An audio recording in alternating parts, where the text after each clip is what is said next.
අනුන්ගේ මානව හිමිකම් ගැන මොරදෙන මාධ්‍යයකින් තවත් කෙනෙකුගේ මානව හිමිකම් අමු අමුවේ උල්ලංඝනය වේ නම් ඒ අවනඩුව කාට කියන්නද?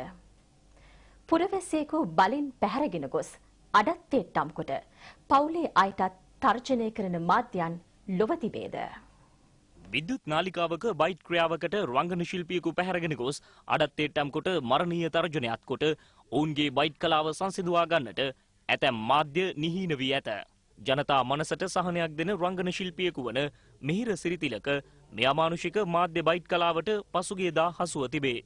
මේ මිහිර අපේ නාලිකාව ඔස්සේ එවන් දීන වැඩ නොකරන්නයි ඒ නාලිකාවෙන් කරන ඉල්ලීමයි. ලෑන්ඩ් රෝවර් වගේ ජීප් එකක් ඇවිල්ලා පාර හරස් කරලා නතර කරා. ඇවිල්ලා එක සැරේටම නතර කරලා අපේ වාහනේ රියදුරාව එළියට ඇදලා ගත්තා. මේ පැත්තේ කප්පම් ගන්න අපි කාටවත් බය නැහැ, පොලිසියටවත් අපි බය නැහැ. ඔබ බලාගෙන උඹට කරන දේ කියලා.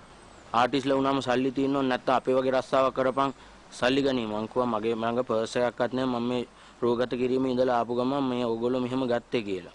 මගේ ෆෝන් එකෙන්ම ගෙදරට කෝල් එකක් ගත්තා. අරගෙන අපේ මිහිරව අල්ලගෙන ඉන්නේ.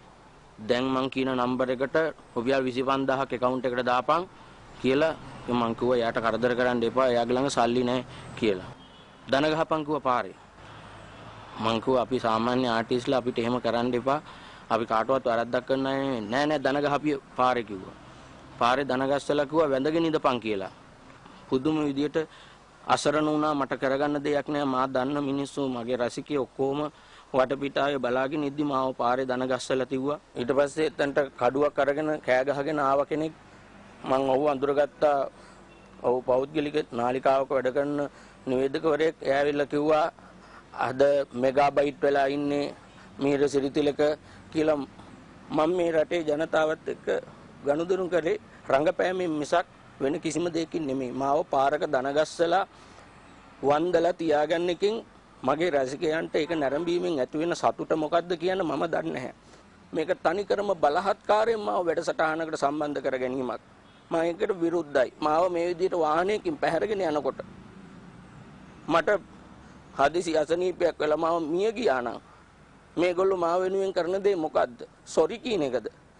එහෙම නැත්නම් ඒ වාහනේ ඇතුලේ මාව මැරුණොතින් පාරයිනේ දාලා යන එකද? එහෙම කළොත් ඒක මේක රජයෙන් කරපු දෙයක් කියලා එකට එන්න ගොඩ දාන්න පුළුවන් වෙනවා.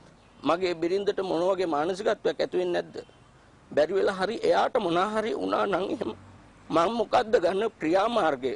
මගේ අම්මට අසනීප වුණා නම් මගේ අම්මා මිය ගියා නම් මේ channel එකෙන් මොකද්ද අපිට දක්වන සහයෝගය? මට තේරෙන්නේ මේ විදියට ආටිස්ලාව අසරණ කරලා ඒගොල්ලෝ බලාපොරොත්තු වෙන වින්දනය මොකද්ද කියලා. channel එකකින් කරන්න ඕන මිනිසුන් රසවත් කිරීම මිසක් මේ වගේ පහත් වින්දනයක් සපයන එක නෙමෙයි. ඒකට අපි වගේ අහිංසක මිනිස්සු අල්ලගන්න එපා. මේ විදිය කලාකාරයන්ව අනතුරට හෙලන්න එපා කියන එක විතරයි මට ඉල්ලන්න තියෙන්නේ. මේ අමානුෂිකත්වයට තිත තැබිය යුත්තේ කෙලෙසද? මෙවන් අමානුෂිකත්වයකට හෙට අපද ඔබද නතු වීමට ඉඩ තිබේ.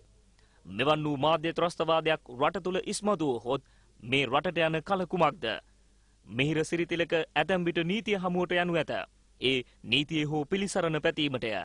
අපද මාධ්‍යයක් ලෙස ඉල්ලීමක් කරන්නෙමු. මෙවන් මාධ්‍ය ත්‍රස්තවාදයකට කිසිදු ඉඩක් නොතබන්නට වගකිව යුතු සියලු දෙනාම නිසි පියවර ගත යුතු බවටය.